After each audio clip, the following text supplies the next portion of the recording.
When did you decide to be a singer and why? Oh, the being a singer is something, is a dream I've always had since I was little. It wasn't a decision, it was who I am. It is who I am as a person. I used to always dream of being a singer, the fame and fortune that goes along with it. It's something that's always driven me. Even the fact that I did beauty pageants at the time, it was always I always used every opportunity that I could to get the music out there, to let people know that I'm a singer. I'm not just a pretty face. I've got talent and I've got brains as well.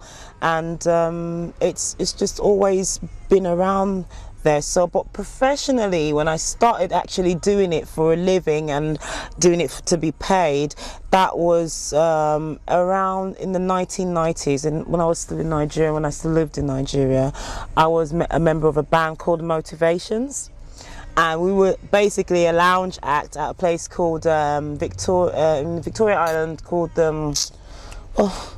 After Hours. That's what it was called. It was called After Hours. And we were the resident band of this place, and we used to play pretty much on Friday and Saturday nights, and I was doing that consistently for a year before I decided to move out of Nigeria and make my base England. Did you face in the early days of your music career, or was it easy? Oh no, definitely not. No, it wasn't easy. It's a lot of determination that goes into it. First of all, it was hard for me to actually believe that I can actually do it. I had to psych myself up like, yes, I can do it, I can really go for it. And then you go through the rejection process of going to auditions for different sorts of parts, especially here in the UK, where there's a lot of competition. There's so many artists, so many talented people out there, and so few opportunities, and so you're in constant competition with a lot of people.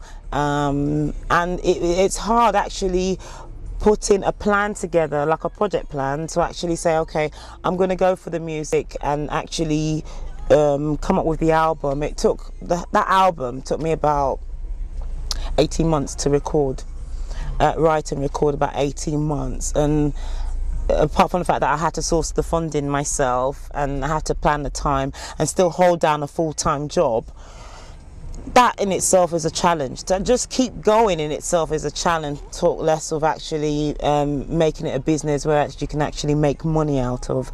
So yeah, lots of challenges, but the good Lord has seen me through a lot of it, and I'm happy. Your inspiration in the music business? Oh, I've been inspired by a lot of people. I've been inspired, I mean, on the Western side, artists like Anita Baker, Whitney Houston, Toni Braxton, Mariah Carey, all the great divas. Of Aretha Franklin's my most inspiring artist. And on the African side, I mean, artists like Brenda Fassie, Yvonne Chaka Chaka, Onyeka Onwenu, even King Sunny Ade and Ebenezer Obey. These are artists that, you know, always hold their own anywhere they go in the world, and they have been a source of inspiration to me, and I've always wanted to be like them. The album, yeah. Did you write all the songs? How did you put everything together? Did you have a collaboration with anybody at all? I collaborated with producers to produce the sound, yes. I wrote all but one of the songs on the album. I did a bit of co-writing with some of the producers as well, the programmers, the people that actually designed the background music. All vocals are me, except for a rapper that was on track 2 called One Chance. I've got an American rapper called Stock, and he's doing great stuff at the moment, and he's going to come out very soon. And with putting everything together is been mostly my experiences that I've put into writing my songs, and so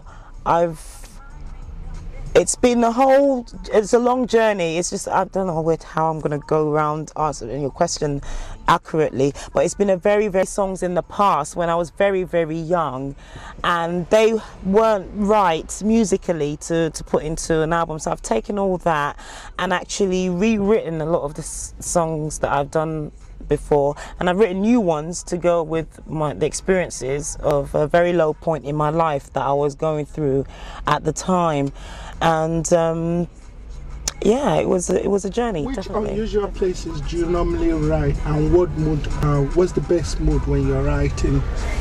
The most unusual place where I've written part of a song is actually in the toilet. I know that's nasty, but you asked the question, I answered it as honestly as I could. But I wasn't doing it. I was actually cleaning the house at the time. I don't would say that that's nasty, but that's not nasty. I need to clean my house. So yeah, that's the most unusual place that I've a melody has come to me. Don't ask me why. And I